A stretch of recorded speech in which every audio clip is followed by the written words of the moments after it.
Good afternoon, everyone. Welcome to Ream Library. I'm Tom Laney. I'm the director of the McFarland Center for Religion, Ethics, and Culture.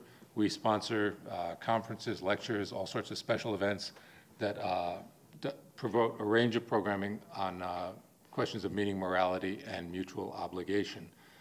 In cooperation with Professor Ellen Avery Peck, who now recognizes me, and the whole group of faculty colleagues, we also coordinate the Kraft Hyatt Fund for Jewish Christian Understanding, which was established by the family of the late Jacob Hyatt of Worcester, his wife Frances, their daughter Myra, and her husband Robert Kraft. The Kraft Hyatt Fund sponsors lecture series, visiting scholars, opportunities for faculty and students to study abroad, including at Hebrew University. We were just looking at some candidates, in order to deepen our understanding of Judaism, the Holocaust, and Jewish history, Jewish life around the world and in the United States, and of course Jewish-Christian relations. You can learn more and watch our programs online, including this one in a day or two, at holycross.edu/McFarland Center. Today's lecture offers a really special opportunity to look at the Holocaust through a Muslim lens. Our guest speaker, Mehnaz Afridi, who actually I just met this weekend, but we had planned this before this weekend, as you know, shares her journey as a scholar of the Holocaust, her experience with Judaism, her interviews with Holocaust survivors, encountering antisemitism and Islamophobia, and Islam and memory. And she's done some great trips bringing Muslim women to understand, to be in some of the places where the Holocaust took place, which he told us about this weekend. A Pakistani-born Muslim, Mehnaz Afridi is professor of religious studies and director of the Holocaust, Genocide, and Interfaith Education Center at Manhattan College. The mission of that center is to promote Jewish, Catholic, Muslim discussion and collaboration. She teaches classes on contemporary Islam, exploring issues of religious identity and diverse interpretations of the Quran, as well as the Holocaust, post-Holocaust theology and literature, and genocides in the modern period. She's contributed book chapters and journal articles on the Holocaust and Jewish-Muslim relations, and in 2017 published a book, Shoah Through Muslim Eyes, and for those unfamiliar, Shoah is the Hebrew term for the Holocaust, with the aim of deconstructing stereotypes and highlighting misconceptions between Muslims and Jews. She offered a new way of creating understanding of the two communities through the acceptance and enormity of the experience of the Shoah. So please join me in welcoming Professor Mehnaz Afridi. Okay, thank you so much, Tom. I was hoping there would be more students here, and I actually kind of prepared to talk to undergraduates because that's really my passion, even when I present, because we're really here for their education. But I just wanted to thank Tom so much and the center for having me here, and I think it's Religion and Ethics, right, that has me here, and of course your college, the Holy Cross, which we are at Manhattan, a Lassallean college, and we were just talking about our identity and how we think about being Lassallean. And I always say as a Muslim that I am indeed a Lassallean, and people say, what do you mean by that? And usually what I mean by that is that we believe in social justice, human dignity, the presence of God, and also taking care of the poor. And that's sort of the Lassallean mission, which is also very much part of Islamic ethics and how I understand my own faith to be. So without further delay, I really hope that we can have more of a conversation after this. And I wanted to share some of my journey of why I did this work, why it's perhaps important, and the kind of layers of history as well as religious thought that has informed me to come to this place. So I want to start with a quote by Albert Memmi from The Pillar of Salt from 1952, where he writes, "Our memories of things impose some order on the past and give it meaning. Memory is the cornerstone of what and how we humans think about the past. This is true of our own personal memories and of the memories of our parents and our communities. Memory is also a central concept in the three religions of the book, Judaism, Christianity, and Islam. In Judaism, it is zachor, to remember God and Israel, which is incumbent for Jews, and memory is mentioned 169 times in the Hebrew Bible.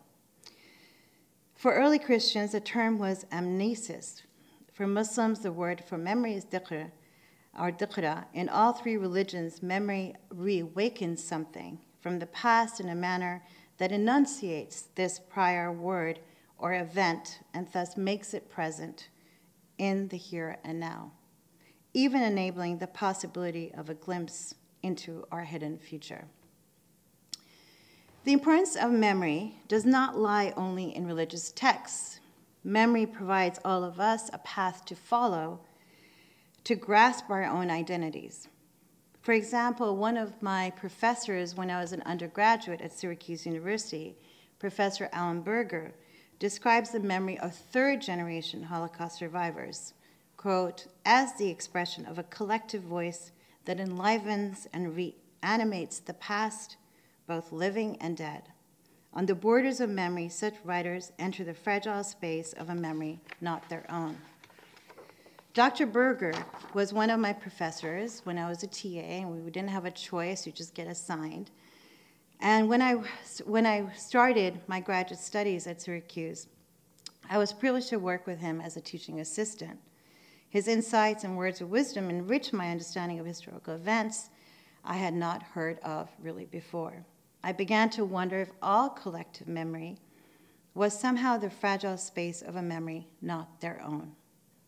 In any event, I developed a strong interest in Muslim memory of the Holocaust. Memory and history became important to me through the study of the Holocaust and its survivors. I remember meeting even Dr. Michael Berenbaum, who would shape my thinking as a result of a personal encounter.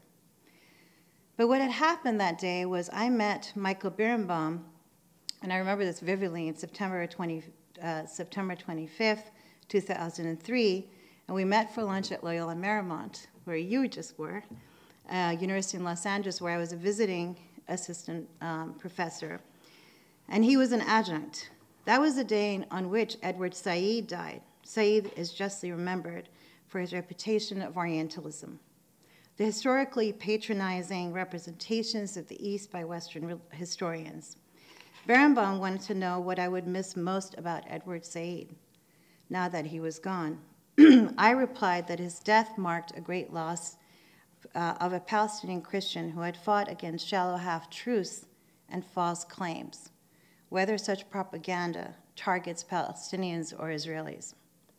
Berenbaum argued that stereotypes only lead to further stereotypes, but he also challenged me to focus on a richer dimension of Said's work, his collaboration with his friend Daniel Berenbaum in a creative search for a just resolution of the decades-long Israeli-Palestinian conflict.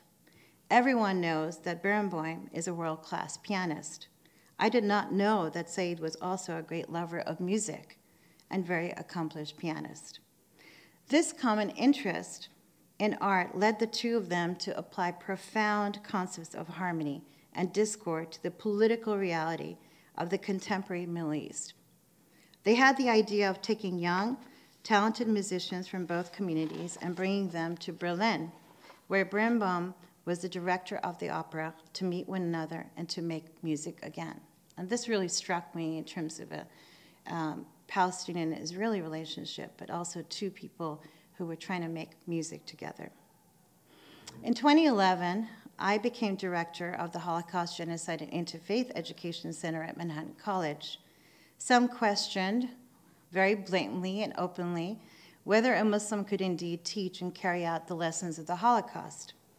Jews were quite horrified that a Muslim was hired and would be guarding memories of survivors, but most horrific were the comments about how they said, you might as well as hired a neo-Nazi instead of a Muslim. Anguished by this, I continued my journey and have just completed 10 years. The hate mongers have retreated and have perhaps realized that Muslims can be indeed trusted with the memory and history of Jews. So I just want to say anecdotally that the people who wrote against the position, because of my faith, or my identity, I would say, have actually turned around and said, well, I think it's okay now. So, you know, it was challenging, to say the least, to be a Muslim heading a Holocaust center at a Catholic college, but also teaching Islam. But it also was, I think, for me, a lesson for myself to understand that we have to be challenged by our situations in order to transform what people think of what we can do and what we cannot do. The role of Muslims in the Shoah is generally not well known, or is known only partially. Like most non-Jews, Muslims were perpetrators, bystanders, and rescuers. For example, many are aware of the support that the Palestinian nationalist leader Amin al-Husseini gave to the Axis powers, Germany and Italy, during World War II. However, these are very stereotypical ways that we understand the connection of Muslims to the Holocaust, and this is what I hope to debunk. Few are aware of Robert Satlow's book, Among the Righteous, reporting both sides of Muslims rescuing Jews in North Africa and of Muslim perpetrators who collaborated with the Germans in torturing Jews in camps in Tunisia, with the French in Morocco under the Vichy government. For me, my favorite is Noor Inayat Khan, a South Asian Muslim woman, illustrates the courage of resistance. The first female radio operator sent to Nazi-occupied France, Khan was eventually arrested and sent to Dachau, where she was tortured brutally, but never disclosed even her own identity before she was executed for espionage activities. In Spy Princess, Shrabani Basu documents the powerful story of a Muslim woman willing to give her life in active resistance to the Nazis in Paris. We also need to become aware of Muslims who risk their lives to save Jews. Here is one such story, and I really love this story about how it flips and how history flips around in terms of Jewish-Muslim history. Joseph Cavillio and his family are Sephardic, whose ancestors were exiled from Catholic Spain in 1492. They survived that tragedy because the immediate response of the Sultan of the Ottoman Empire to grant asylum to Jewish refugees.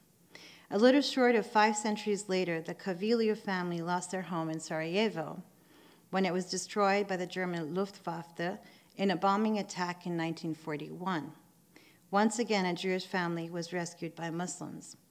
Mustafa Hardaga and his wife, his brother, and sister-in-law immediately welcomed the Cavillio family into their household and promised them hospitality and safety. I don't know the exact words that Mustafa said that day in his native language, Serbio-Croatian. The words of welcome that the Cavillios remember are in Spanish, mi casa es tu casa. My house is yours.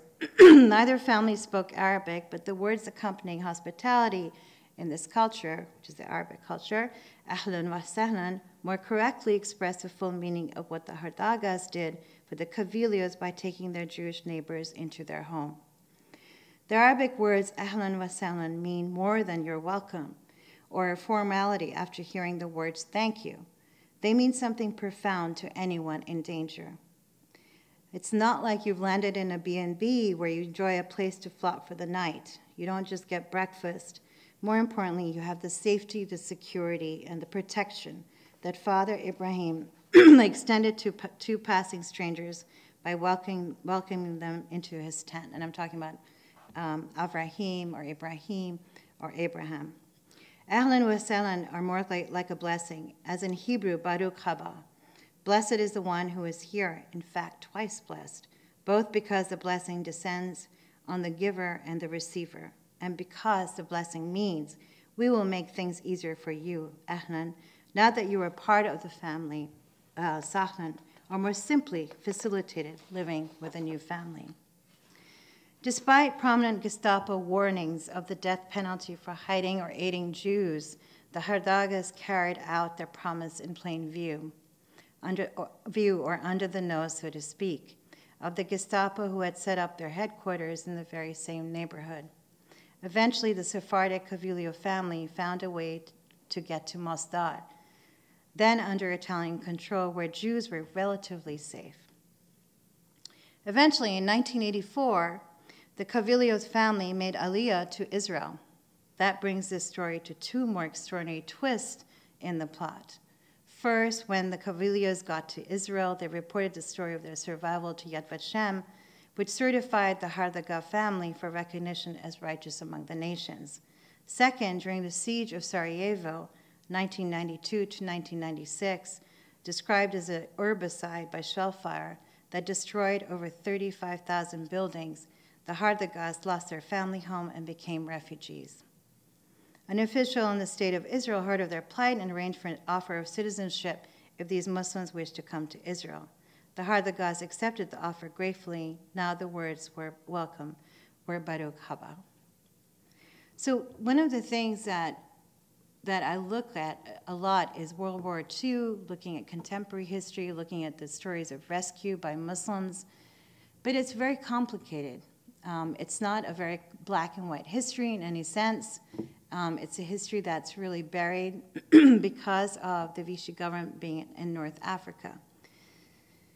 But one of the things that I think that are really important to look at is a country like Albania, which was a country of mass rescue of Jews by Muslims during the entire period of its German occupation.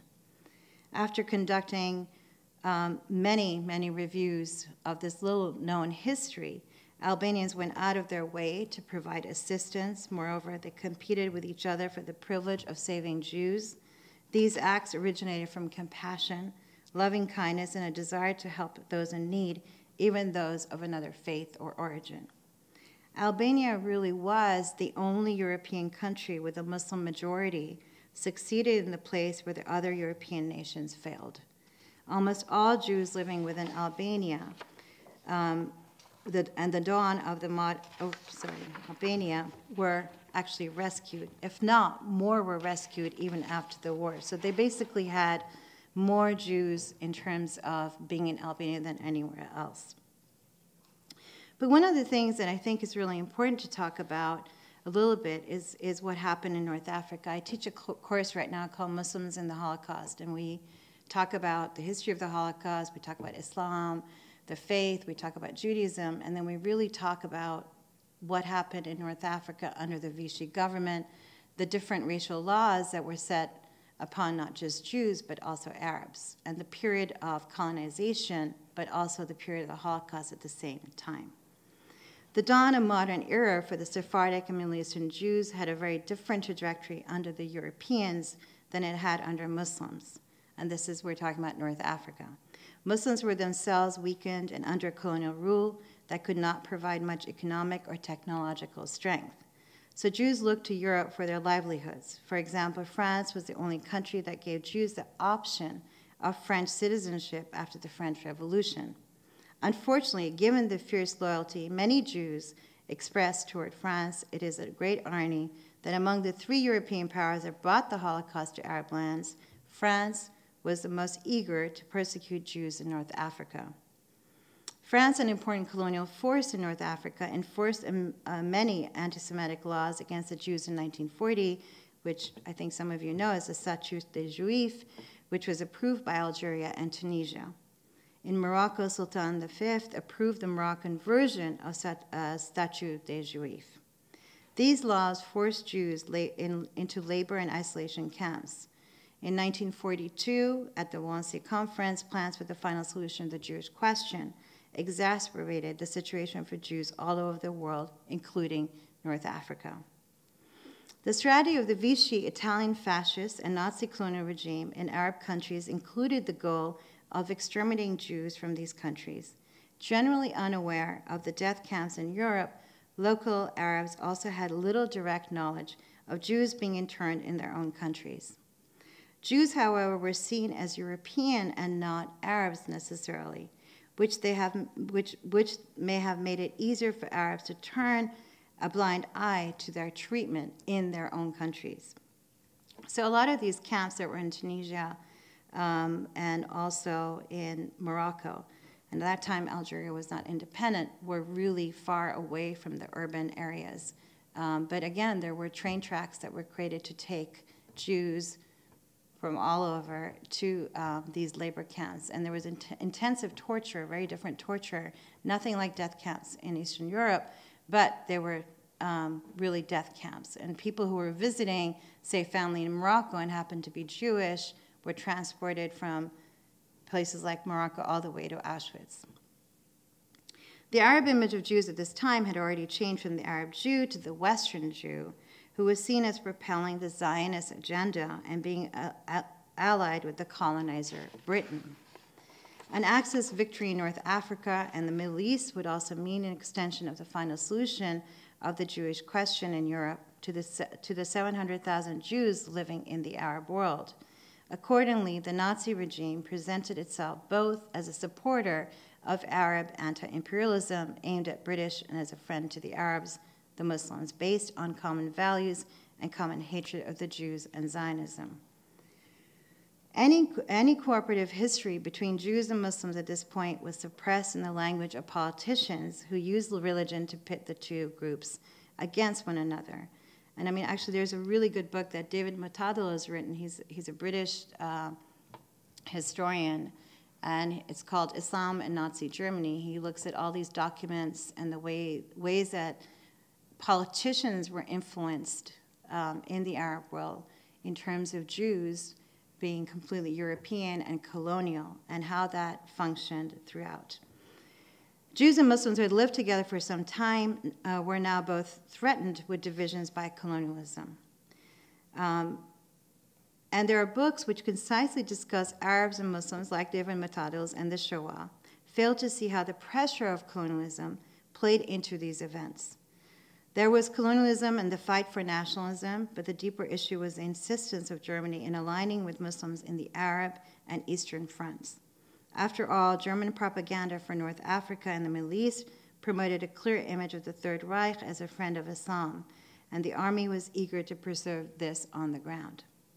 The impact of colonization can be found in a concise book by Sven Lindqvist, in which he begins with a narrative of intimate insights regarding the deep psychological and social impact of colonialism. Focusing on Joseph Conrad's work on colonialism, Lindqvist writes, "The way of life of primitive peoples is so wholly adapted to climate and nature that sudden changes, however innocent and even useful they may seem, are devastating. Radical changes such as privatization of land that had previously been public property disturb the paces of a whole new way of life." And this is something I talk to my students a lot about, is that colonization had a very deep impact. It was not just something that was lightly taken. You know, languages were stripped, religions were taken away, identities were completely transformed. And, you know, if you look at some of the histories, or like the generation before me or before that, I mean, my mother went to Catholic school, so in her own country. So when I say that to my students, they just look at me like, that's weird. How did that happen? But those are the moments that are really important and fundamental in understanding the impact of colonial history, that it was not just an imprint, but it really was an oppressive mode, and I think that we are still experiencing this very much today. Furthermore, Edward Said's Orientalism demonstrated how many native Muslims, especially Arabs, were described by the colonial perspective rather than having their own narrative, and that's precisely what I try to teach about. This colonial presence for years tainted the perceptions and destroyed the relationship with the Muslims and European powers, an important aspect of history that many do not take into account as being the cause of the many problems arising in Muslim countries.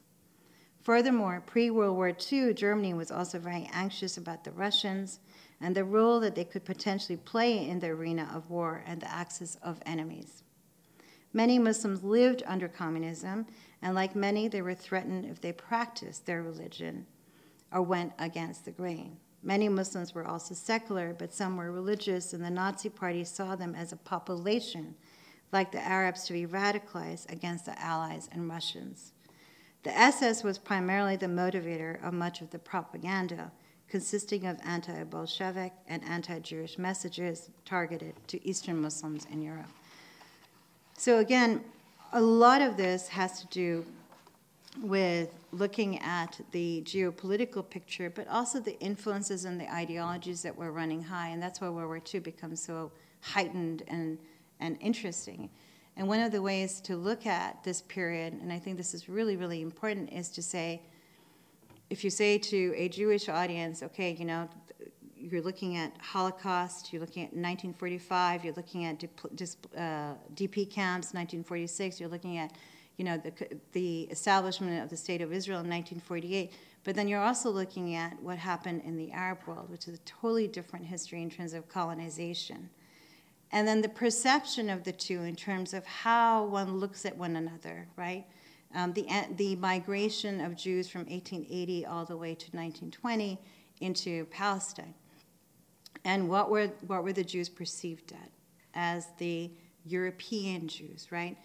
So there's a whole, I mean, like Edmund Husserl would say something like, let's stop for a second at the same historical moment and look at the differences of how people have perceived each other. And that's what happens even during the period that I'm talking about in terms of the Holocaust. So in the period from the 1920s to the 1940s, Muslim memory and perception of Jews was transformed because of the migration of Jews to Palestine. The vast bulk of these immigrants were not from other Muslim lands, from Iraq to Morocco, but primarily from Europe. These are the first wave of settlers, where they had experienced discrimination and persecution coming at them from both religious and secular sources of authority. Direct Muslim memory of the Holocaust was virtually non-existent. But Holocaust scholars have taught us that memory catches us by surprise at times, and at moments when moments we may not want to revisit at a particular event. Memory is situated, the place in which you remember. An event shapes you how you remember it. The Holocaust is a large story that needs to be told from the multiple vantage points. People remember the Holocaust differently in Berlin, Tunisia, Jerusalem, the United States. Since one's perspective is crucial to appreciating how one understands an event, I began to look at how Muslims came to learn about the Holocaust as a way of understanding what Muslims remembered but also forgot. One of the most important reasons why I was led to the study of the Holocaust in Judaism is that I wanted to explore why anti-Semitism had emerged within Muslim countries and communities. Explanations are offered, but they are not persuasive or convincing because so much work has been done to create a reliable, factual history of the Shoah. Shoah is just the Hebrew term for Holocaust. How can one deny the genocide and silent screams of so many lives lost during the Shoah, I would ask myself. Do political differences make us inclined to separate ourselves from others to the point of denial and repression of one another's suffering? As Deborah Liebstadt suggests, denial of the Shoah is a crime against our own humanity because it is an assault on truth and memory. What is it about humans that becomes undeniably repulsive when they deny the deaths of millions, knowingly avoid the evidence, and remain painfully silent? What lessons can we learn from the denial and the acknowledgement of the Shoah, especially as a Muslim and Muslims? To deny the Shoah is to deny the millions of lives, the narratives of life, breath, and imprints of the world. In Islam, I was taught up to speak for justice, to speak against a hatred for all people, and this, to me, was my moral duty. How best to undertake any teaching moment about these matters? Specific answers, of course, depend on the specific situation a teacher confronts. I mean, you students know that. My general approach is to follow the structure, a scientific method moving from data to search for an insight, testing hypotheses until there is a strong consensus or emergent probability. For teaching, the Canadian philosopher Bernard Lonergan states that this method is in 4 imperatives: be attentive, be intelligent, be reasonable, be responsible. But I would also add, be critical. This is how I apply these imperatives to assisting students to form reasonable decisions about the Shoah and other genocides. First, education about such massive crimes is not the preaching of abstract moral lessons. Instead, it must begin with immersion in the experience of the suffering of all victims of genocide. Second, awareness of what actually happened can generate insight or understanding about what these experiences mean, both to the perpetrators and to the victims. Third, students who get it, for example, by truly understanding what racial supremacy led to in the death camps, can also form reasonable judgments about the rightness of rescuing a person from imminent harm or about wrongness of mass murder. Assembly line, factory style, of unarmed, non-threatening civilians in any context. Fourth, when a person makes reasonable judgments of this sort over and over again, they are forming a habit that can lead to decisive actions. And what are those actions? And what a lot of the work that we've done recently is with the Uyghur and Rohingya Muslim genocide with my students, where we had, not anymore, but it was, we had the Foreign Affairs Committee right in Riverdale, New York, where we would go and advocate as students. I mean, students would go with me, we'd just sit in the office and talk to people that we could, that were representatives, and also really to understand how, that genocide does not stop. It's always, always, always here, and it's always present. So one of the things that I know that never forget and never again, even in Holocaust studies, is constantly pushed, but also pushed in terms of, okay, is this just a language, and how are we going to stop it in terms of looking at, especially, right now with the Uyghurs and the Rohingya genocide. And also looking at, countries like Syria and what's going on there. To some, it may be a civil war, and to some, it may look like genocide. It depends on how you define it and what you do with that. And so this method of seeking human understanding in general, it applies to all of us without exception. Here it is irresponsible for Muslims like me or for anyone to be unaware of the Shoah, which stands out as an archetype of a crime against humanity. And why is it an archetype for me? And I don't really talk about genocide, any genocide being unique or special, but I do argue in my book that the Shoah was unprecedented, and it was unprecedented because of the reach it had in the world. So if you look at and you study genocide and you look at what happened under every genocide, you can't see that reach. It was every single Jew on the face of the earth was to be exterminated, all the way to North Africa, Greece. You can look at, Ukraine, Russia. You can look all over the world where Jews were to be exterminated. And I still want to say that, when you do research on, say, North Africa, and you actually read that people who were vacationing in North Africa as Jews were taken all the way to Auschwitz, the effort that it took to do that to people was just, it still blows my mind in terms of that kind of engineering and that kind of machinations of taking Jews to a death camp. Fortunately, there are examples of Muslims speaking up, and there is a growing field of Muslims and the Holocaust, or looking at how Arabs think about the Holocaust. There are people who are talking about memories of Morocco, like my friend Omar Boum, who is Moroccan. He's at UCLA. There are small ways of looking at this, but also very interesting ways that Muslims are looking at this kind of historiography, but also the idea of the colonial past as well as what happened during World War II. For example, one of the prominent examples is Mohammed Dajani, who was a Palestinian professor no longer, but he was at Al-Quds University, and he took students to visit the infamous death camp at Auschwitz in 2014.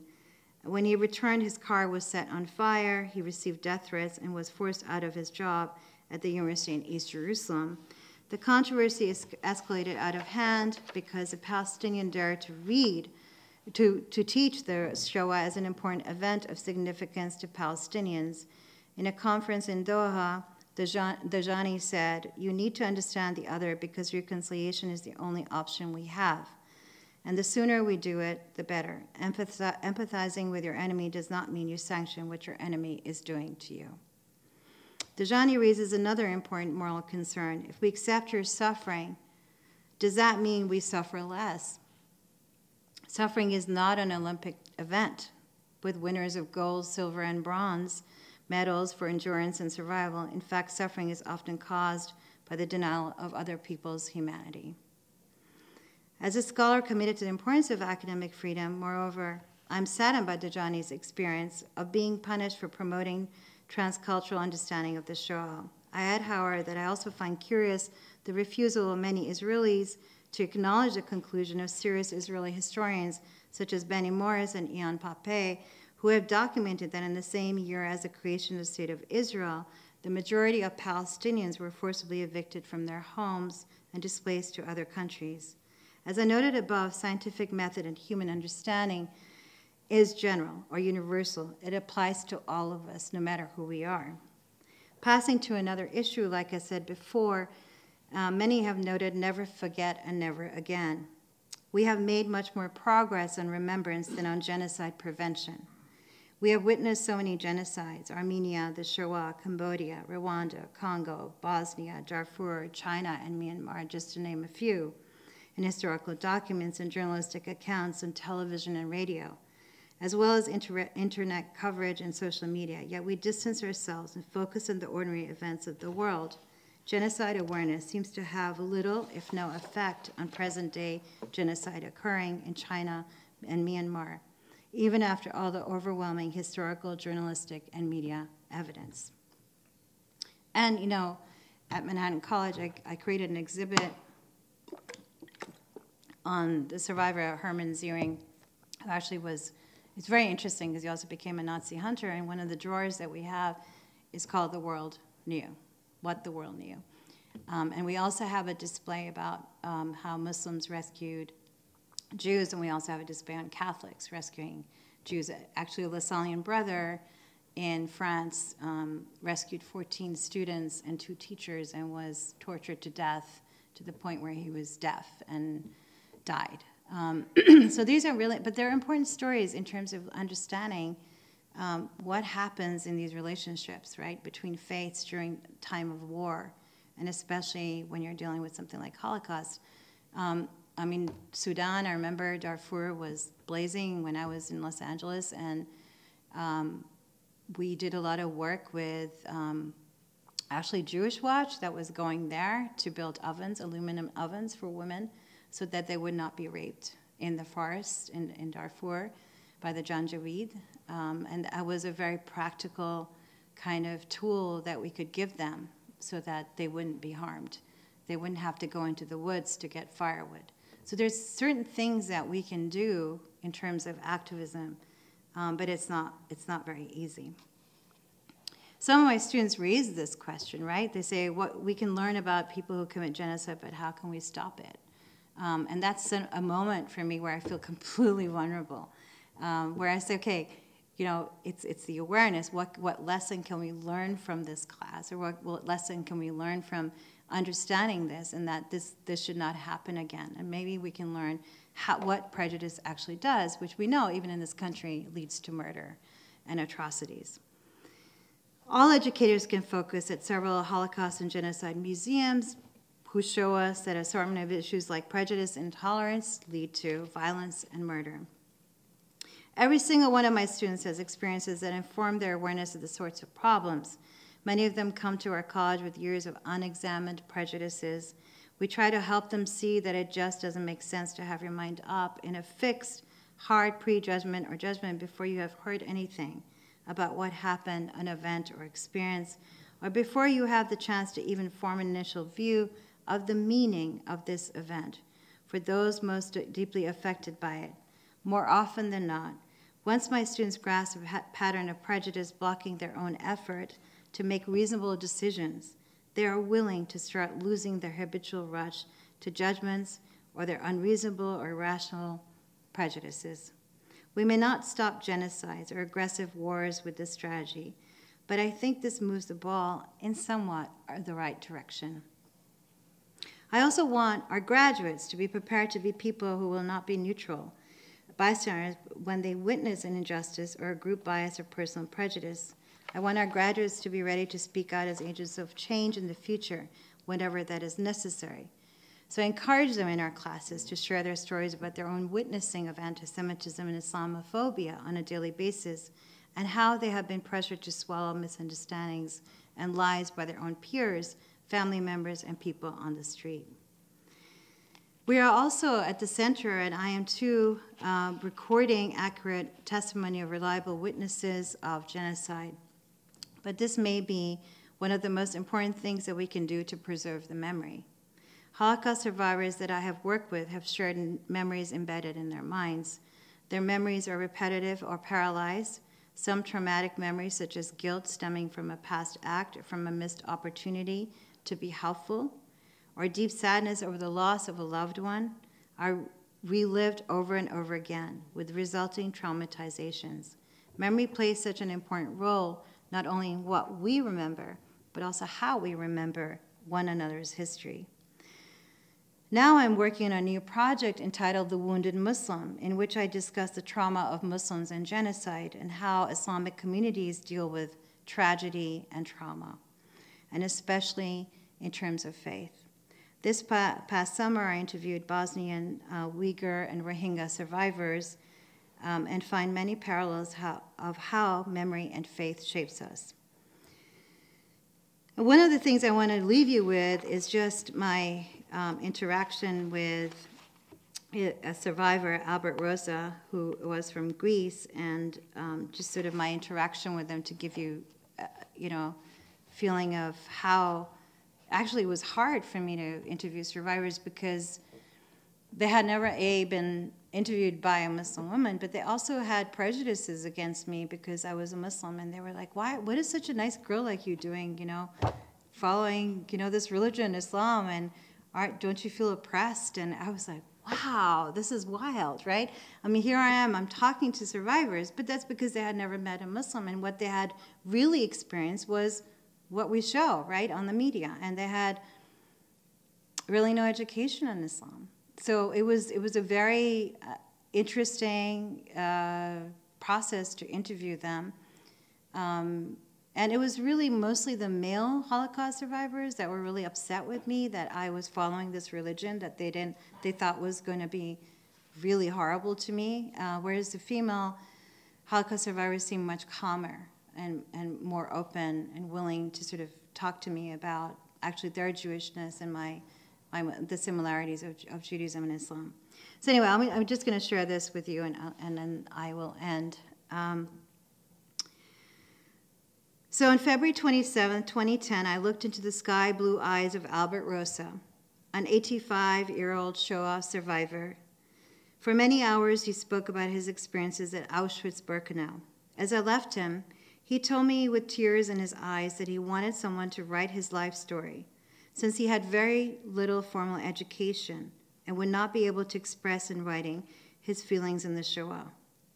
He asked me, how can I express in words how I felt when my sister was bludgeoned to death in front of me by a Nazi woman, or when I saw my elder brother hanging from a rope when I had tried to defend him.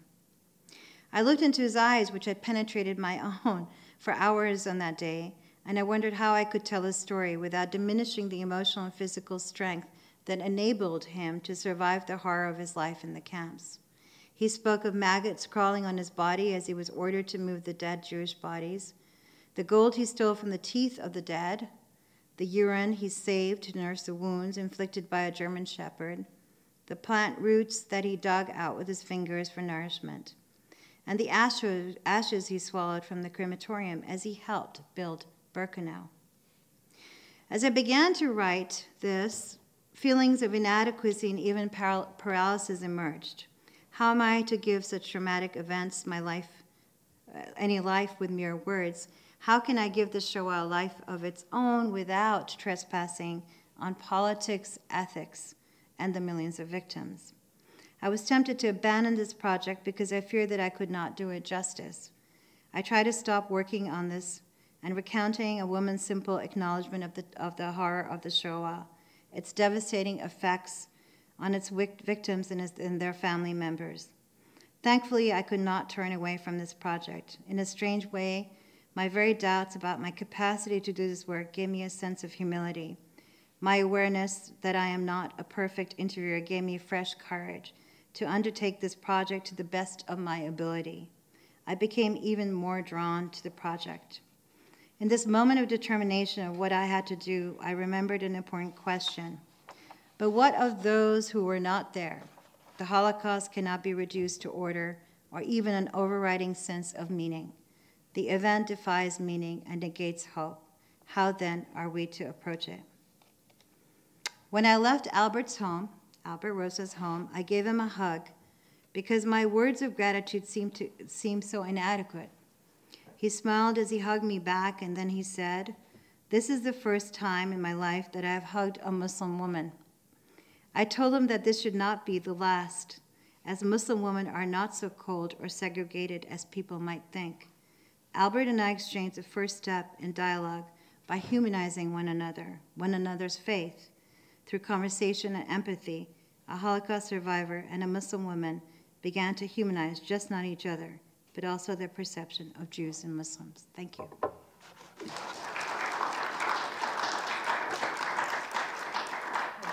The reason I started on this is, I just was an undergraduate, but I also was raised, I was born in Pakistan. I was raised in Europe and Middle East, and then I moved to New York, and I moved every 2 years in different countries, and I always had Jewish and Hindu friends. I'm from Pakistan, so that's a big, tense thing, but never was for me as a child. And it was sort of like we were always the other kids in predominantly very nice schools.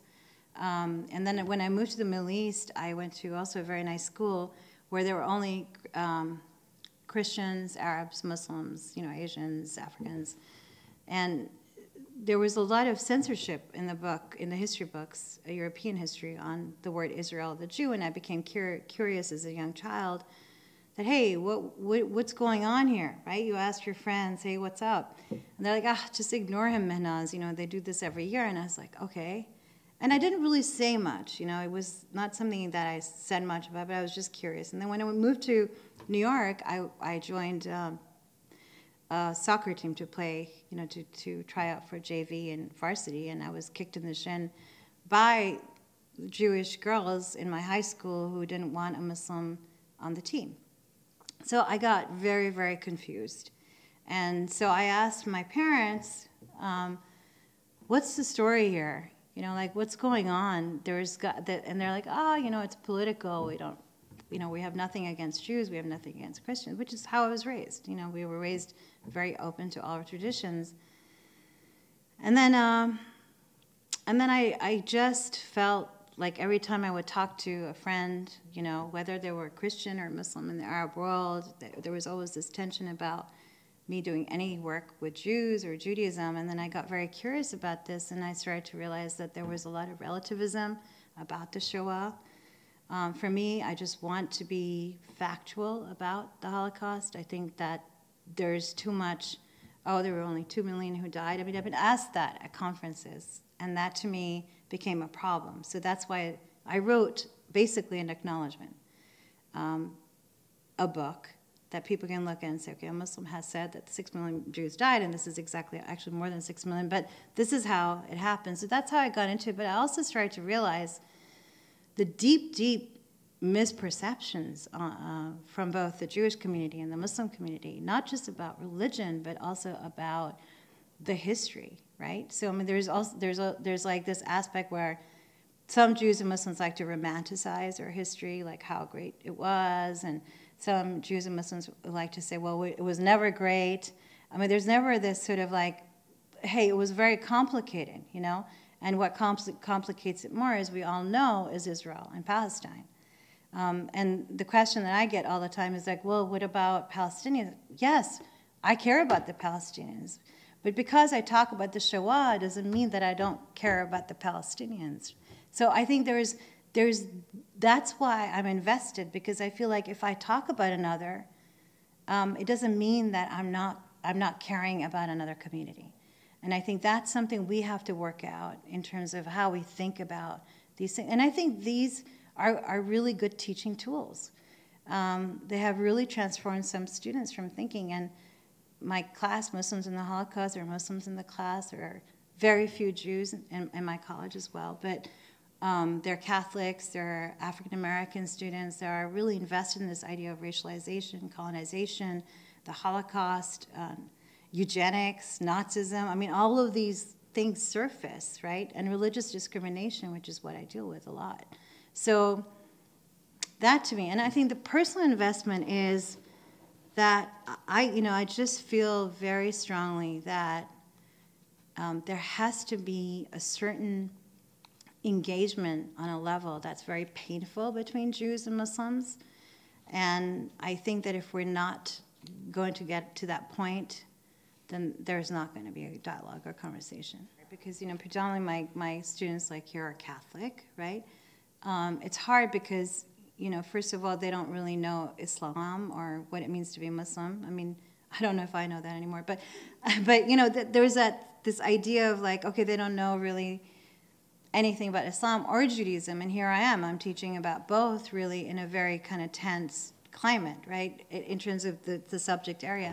But you know what, I think what they get from the class is the role of colonization and the idea of Christianity and civilization, and they start to like identify with actually the colonial world and start to look at anti-Semitism and where anti-Semitism came from in terms of Christianity. And there's a lot of pushback on me, by the way, on that, right? So even biblically, when you look at it, or you talk about deicide, or these really, really painful issues. But at the same time, I'm telling my students that these painful issues are issues that you have to sort of know about and acknowledge and sort of think about, well, what can I say about this today, right?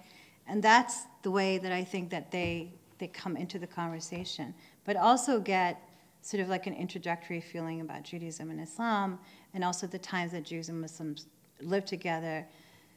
They can sort out now what an Arab is, what an Asian is, what an African is, or they can look at different areas of the world, like North Africa, right? I mean, so they know that, there was, in terms of Tunisia, it was only the Germans that was there for like 9 months, and they were just blown away that the Germans were there, right? Or where the French were, or where the British were. So I think for them, it's also learning history in a way that they've never looked at African or Arab countries. So that's another way of them being educated. They're quite big. It's called the Sisterhood of Salam Shalom. And it's Jewish Muslim women that have, I think it's like 57 chapters in the nation now, and we actually have one in Berlin. So they approached me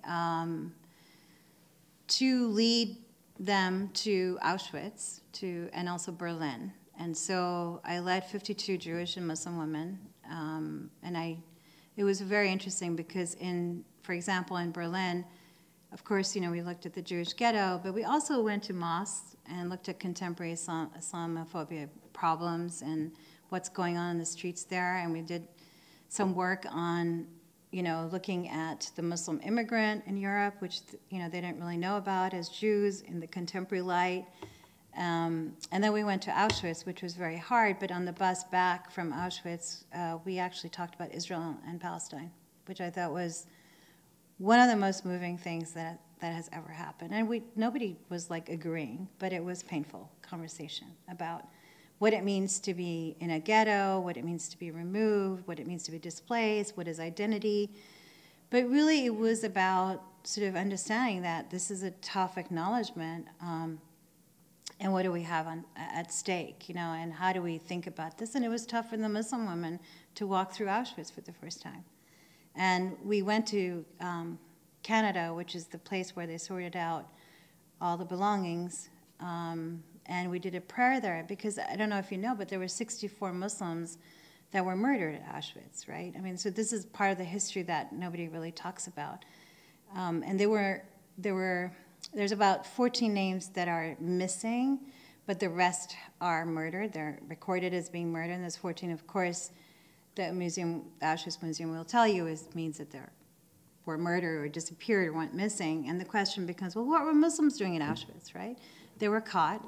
There were actually a lot of Muslims were there looking for work in Europe, and they were caught because they were no better in the minds of the Nazis than Jews, right? So even in North Africa, when Arabs were bystanders or even helping in these labor camps, they were told by the captains, the Vichy captains who took care of these camps, that you're next. So if you're not going to do this, we don't really care about you. So I mean, and if you look at this history, I mean, one of my students did a paper on the Olympics, right? And what happened with the racial laws during the Olympics and how they changed the racial laws because Egypt said, I'm not coming because you have the same laws against us, racial laws against us. And they changed their laws to suit the Arab world. So there's a lot of that kind of, you know, really interesting things that happen at, you know, at these different moments in these places. And taking these women was a complete honor for me. But right after that, AJC and Muslim League went to Auschwitz, and they were in the headlines, right? Donning their robes, all male. And so one of my complaints is being a woman doing this work is also very challenging. Because A, you're not seen as an authority. 2, not wearing a hijab is also problematic. So you're not seen as pious, not just by Muslims, but a lot of religious people. And 3, you know, you don't get to really, you know, set the stage, because if you set the stage, you're a woman, you kind of set the stage. So there's a lot of these very challenging things that we were talking about interreligious work that I do. That's very problematic because of the idea that somehow, you know, if you wear a robe or, you know, a hat or a hijab makes you more pious than when you don't. So, to answer your question. I mean, the thing about, you know, when I started to interview the survivors, it was formal. And, you know, it's not easy to just approach a survivor. And I really honestly think it's because I am Muslim, you know, because it was kind of, it's like taking the position at Manhattan, right? Like nobody knows, ooh, wow, you know. But I think that was one risk. So, but I think after a while, I had the survivors over to my house for brunch, and now in Riverdale, when I met survivors that are in the area, would come to my house and give, you know, my kids books, gifts. So it became a relationship over time, and I think their reaction was, "Wow, yes, you know, some other people should be telling our story, not just Jews, right?" But there are survivors, and I know them personally. They're very old now, as you can imagine, that are still working really hard, not for Holocaust purposes, but for, you know, Cambodia, when the Cambodian genocide was on. For Darfur, they worked hard. They're doing work still for the Uyghurs, even though they're so old. But they'll constantly not only just talk about the Holocaust, but they do speak up for others. And I think that, to me, is really touching.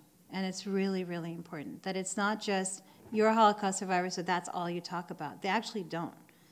They talk about a lot of different genocides and prejudice. And I think that's why, you know, we are doing 2nd, 3rd generation now testimonies of that, to keep that memory alive, but also how they feel, you know, how their issues are very different from Holocaust survivors. I don't know if that answered your question. Okay. Thank you very, very much for coming. Thank you, Tom. Thank you so much.